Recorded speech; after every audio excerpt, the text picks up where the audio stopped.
আলহামদুলিল্লাহ, অবশেষে বাংলাদেশের হয়ে আবারও মাঠে নামতেছে বাংলাদেশের সর্বকালের সেরা ক্রিকেটার, বিশ্বের অন্যতম সেরা অলরাউন্ডার সাকিব আল হাসান। দীর্ঘ প্রতীক্ষার পর, দীর্ঘ আকাঙ্ক্ষার পর অবশেষে লাল সবুজের জার্সিটা আবারও গায়ে উঠবে বস সাকিব আল হাসানের।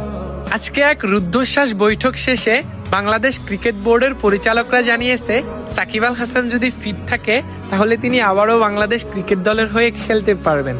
আপনারা সবাই জানেন, বর্তমানে সাকিব আল হাসান বিশ্বের অন্যান্য ক্রিকেট লিগগুলোতে ভালো পারফরমেন্স করতেছে, তিনি অনেক ভালো ফিটও আছে।